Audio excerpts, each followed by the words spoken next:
Little Adele Wells disappeared on November 21st of 1958 from Flint, Michigan after leaving her grandmother's house and has not been seen since. With very limited information available online, I decided to delve deeper into the case to uncover more details, hoping to ultimately paint a better picture of her story. In a video dedicated to her loved ones who are still searching for the truth, today we are asking the question, what exactly happened to Adele Marie Wells? Hi everybody, welcome back, and if you're new, welcome. My name is Gabby, and if you've never been here before, never watched any of my videos, have no idea what I do, I cover true crime cases, and all the cases that I cover are a little bit older. They're all basically 20 years or older, so if that's something that you might be interested in, maybe go down below, click the subscribe button, and also make sure to turn on the post notifications to be notified every time that I upload. So for our last case of No Trace November, which is a series here on my channel every November where I strictly cover disappearance cases, we are going to be diving into the disappearance of a little girl out of Michigan. This is a case I have wanted to cover for so long, but there has never been enough information online regarding it for me to do a video on it. With all of the information online currently out there about this case, my video would maybe be 5 minutes long. Due to that, I decided to go through with FOIA, or the Freedom of Information Act, and I am very thankful to the Flint Police Department for sending me over everything they have publicly available for her case. There are some things that are available to be shared publicly, but I will be keeping them private just out of respect for her family. This case just hit 66 years old, and her remaining siblings are still searching for answers. They have been through so much, and they just want to know what happened to their sister back in 1958. Today, Flint, Michigan is mostly known for its water crisis that began back in April of 2014 when the city switched its drinking water source from Lake Huron to the Flint River. Water from the Flint River corroded the pipes, which caused lead to leach into the water being drank by its citizens. Not only lead was entering drinking water, but also possibly Legionella bacteria. If you don't already know, lead can cause an array of health issues, most often affecting the nervous system. As a result of this exposure, over 100,000 people experienced elevated levels of lead in their body, and over 12 people passed away as a result of this. Flint, Michigan made national news with this water crisis. There was a lot of behind-the-scenes corruption involved. More than a dozen state and local officials were indicted on charges including obstruction of justice, lying to police, and involuntary manslaughter. Most serious charges were dropped, but this truly was a prime example of environmental injustice. 55 years before this tragedy, Flint also made national news for another. This one involving one single little girl. This is the unsolved disappearance of Adele Wells. Adele Marie Wells was welcomed into the world on January 1st of 1951 to parents Carl W. and Martha M. Wells. Raised in Flint, Michigan, she was a part of a large family. Her mother was a stay-at-home mom, and her father was an auto worker. Adele was one of 7 children. There was her brothers John, Innie, and Carl Jr., and her sisters Sharon, Carol, and Denise. Martha and Carl's marriage was definitely not picture perfect. There was love there, but it was similar to a lot of marriages of that time, with the woman being a homemaker and the man being the one to bring home the money. It left very little time for the relationship itself. Martha grew up in a religious household. She was extremely sheltered growing up, and she fell for a man from Detroit who had a record. He had spent some time behind bars for auto theft back in 1941. It was a bit confusing for the children growing up because it seemed like there were periods of time where their father had all this extra money to spend on them, and then there were periods of time where the family seemed to be completely broke. Carl really didn't have his finances under control, and what he spent his money on is unknown. So things were a bit rocky at times. At the time of her disappearance, Adele Wells was 7 years old and attending 2nd grade at nearby Jefferson School. She was described as being a physically small child, sweet and trusting. Friday, November 21st of 1958 seemed like any other day for the Wells family besides the fact that Adele wasn't feeling well. Martha, her mother, woke her up that morning for school, but Adele was suffering from a cold. Martha let her stay home with her and her little sister while the other children left to attend school for the day. By late morning, Adele Adele had actually started feeling a bit better, so she told her mother that she wanted to head to school for the afternoon. Martha helped her daughter get ready, and she thought Adele looked so adorable with her hair done up and her little blue dress that had a design of small animal figures along the lower hemline. And she told her that before school, she wanted her to stop by her grandmother's home and show her how cute she looked. Martha did Adele's hair a little bit different this day. Adele had bangs and these wavy curls on the sides, and Adele's mother just really wanted her to go show her grandmother. Other than the blue dress, Adele was also wearing red knee-high socks with black shoes and a gray coat. Adele left her home at 929 East Marengo Avenue in North Flint and headed to her grandmother's home at 1021 East Marengo Avenue at around 11:30 a.m. Adele's grandmother, Mrs. Childs, gushed over her granddaughter. She thought she just looked so precious with her hair in this new style and this little blue dress. As this visit was coming to an end, Adele told her grandmother that she was planning on heading home to eat lunch real quick and then heading to school. That was the last time any of Adele's loved ones ever saw her. Adele's Aunt Rachel said goodbye to her niece as she walked out the door. She was later quoted saying, "I thought about it every time my children left and went somewhere. I don't ever tell them goodbye." After Adele did not return home for lunch, Martha sent Adele's younger sister up the street to check on Adele. When she got to their grandmother's home, she was informed that Adele was not there. She headed back home and let her mother know that Adele must have decided to head to school instead of coming back home for lunch first. A few hours later, Adele's siblings returned home from school. Adele, though, is not with them. They informed their mother that they hadn't seen Adele all day and actually didn't know that she had decided to go to school after all. Martha quickly sensed, call it mother's instinct, that something was amiss and called her husband, who worked at the Chevrolet engine plant downtown. Today, we are still uncertain as to whether Adele was abducted on her way back home or if she decided to head to school and she was abducted on her way to Jefferson School. The distance, though, between Mrs. Child's home and Jefferson School is 0.4 miles, or about a 10-minute walk. The Flint Police Department was notified at 5 p.m. that evening of the girl's disappearance, and officers were dispatched to the Wells home for further questioning. Adele's brother, John, would tell writer Kim Crawford in 1998, "We used to have popcorn on Friday night, and I couldn't understand why I couldn't have my popcorn." When you're 5 years old, you're thinking, so okay, Adele hasn't come home yet. How come I can't have my popcorn? Flint police officers spoke to her family and decided to conduct an immediate search of the neighborhood. They unfortunately found nothing. No clues as to what happened to Adele or where she may have gone. Local newspapers were running articles about her disappearance by early the next morning of Saturday, November 22nd. When the Wells family was supposed to be enjoying their weekend, they were out searching for Adele. This was the beginning of a long-running investigation, one now spanning over 6 decades. By Sunday, local papers in Flint were intensely covering Adele's disappearance. There were approximately 1,000 people helping in the search on Saturday and between 1,200 and 1,500 people helping on Sunday.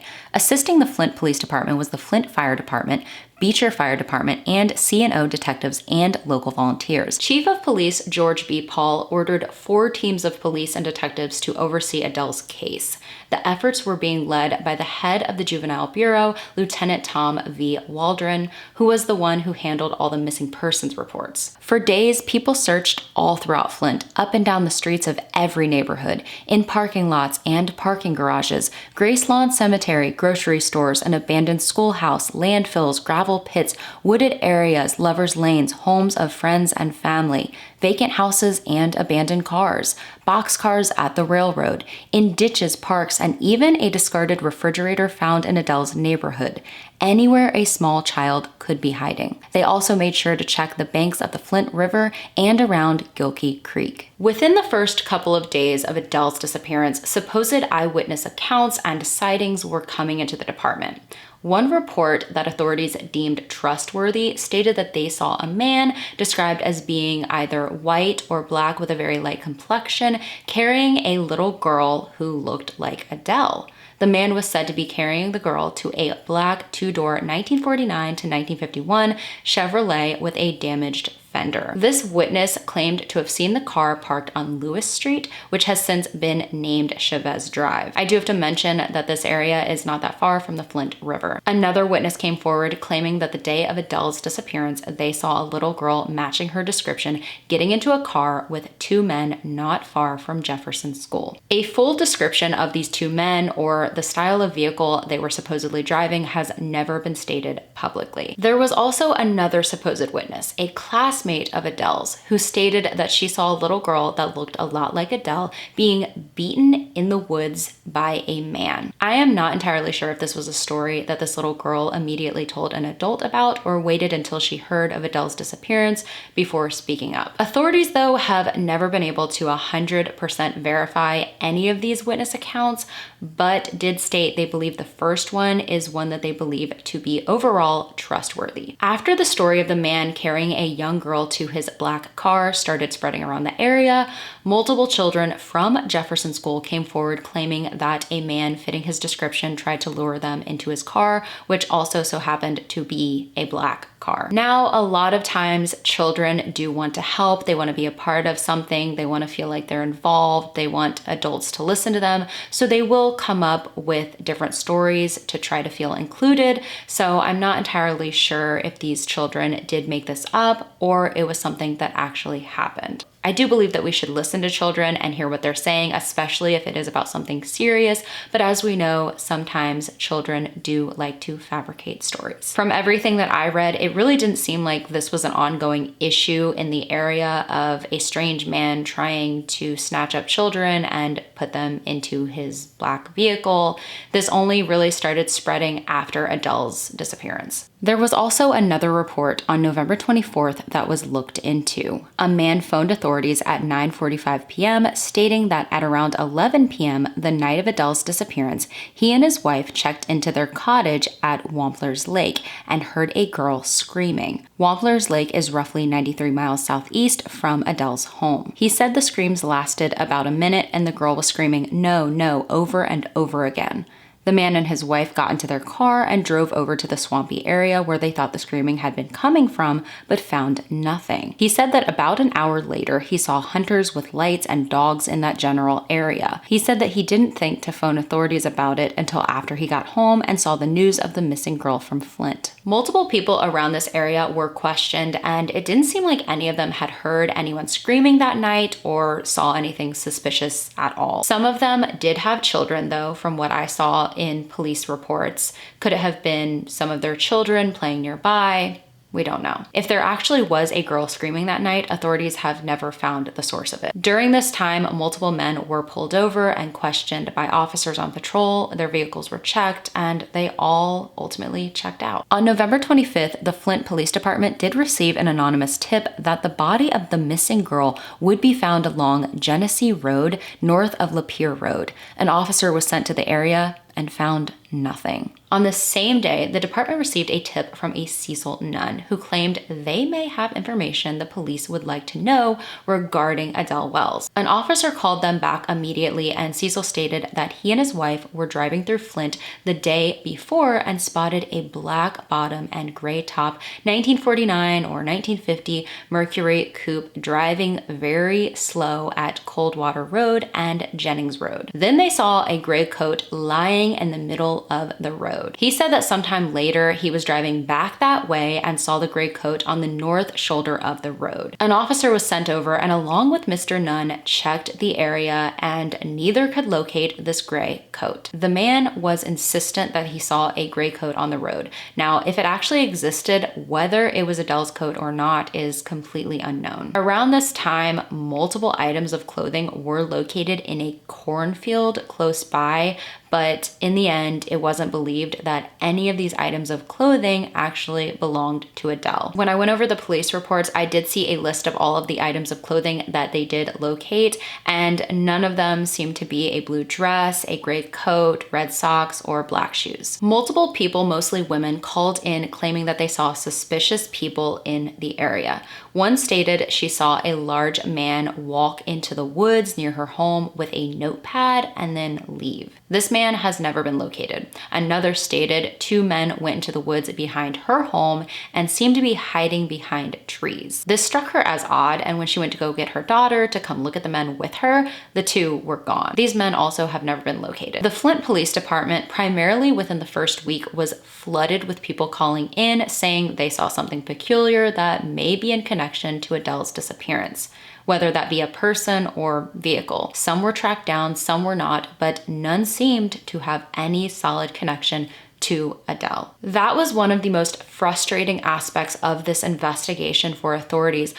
It was like Adele vanished off the face of the planet. Sometimes when a child goes missing, there will be a piece of them left behind in some way for someone to find. If they were riding a bike, maybe their bike will be found, or if they had a backpack on them, somebody will find their backpack or an item of clothing, maybe a shoe. With Adele, they found nothing. The search for Adele Wells continued. While authorities decided to question local sex offenders and any adults at her school, Adele's family crumbled. John was quoted saying, "There's a tremendous residual pain. My world exploded. It's as clear to me today as it was yesterday." After Adele went missing, the marriage between Carl and Martha shattered completely. Carl basically walked out of their lives. He left Martha to take care of 6 children and also left her with the weight of helping authorities during the investigation. Martha tried her hardest to stay strong, but the disappearance of her daughter tore her apart emotionally and mentally, ultimately physically. She was eventually sent to a psychiatric facility after a nervous breakdown. There wouldn't just be one nervous breakdown, which one nervous breakdown is more than enough, but there would be many. Martha is no longer with us, but my heart breaks for her.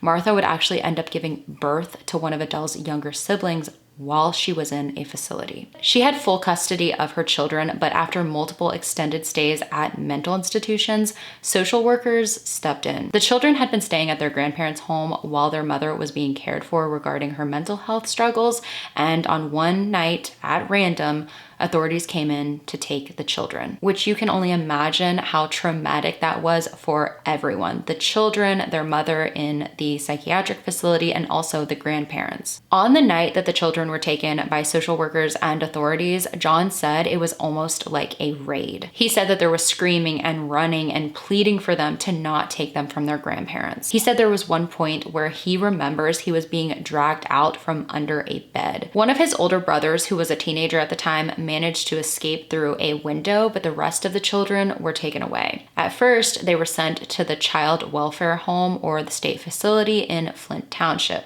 After that, it was foster care. The children never lived together after that night. In Adele's case, in almost no time, leads came to a standstill.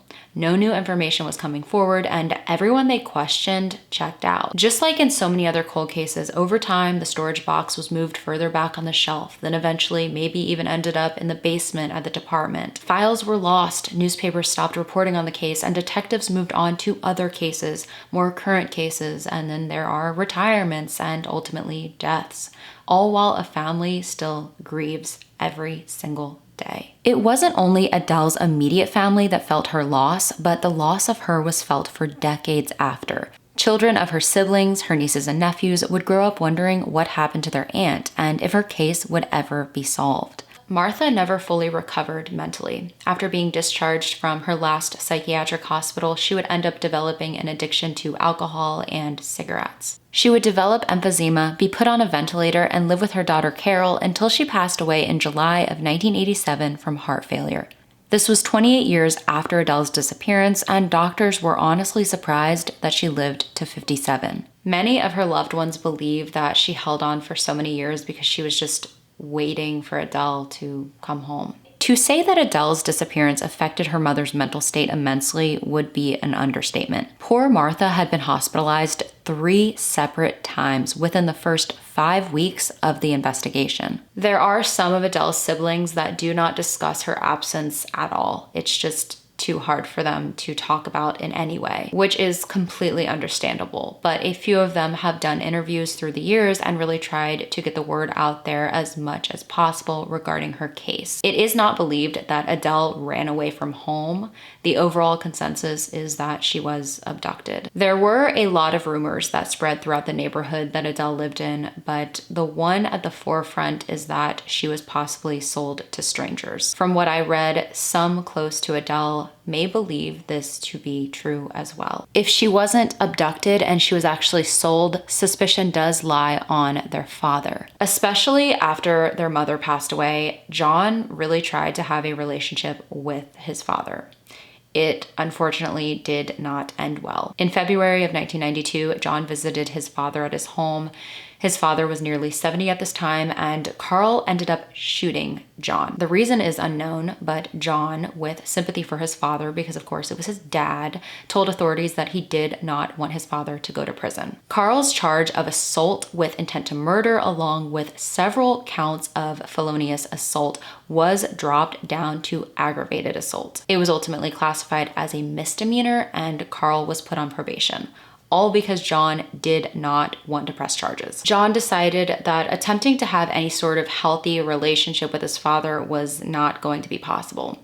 Since Adele's disappearance, many of her loved ones have passed, including her sister Carol in April of 2006 at the age of 51. There have been very little updates in this case since the very beginning of it, but her family has always held hope that she is still alive out there somewhere, that her abductors, whoever they are, let her live. In 2014, an age progression photo of Adele showing her at 63 years old was produced by the National Center for Missing and Exploited Children. It was spread around the internet in the hopes that someone would possibly come forward with a new, fresh tip. Just last week, though, the Center for Endangered and Missing Children released a new composite showing what Adele would look like at age 63. Almost 57 years later, John remains hopeful. In my heart, she's alive somewhere, waiting.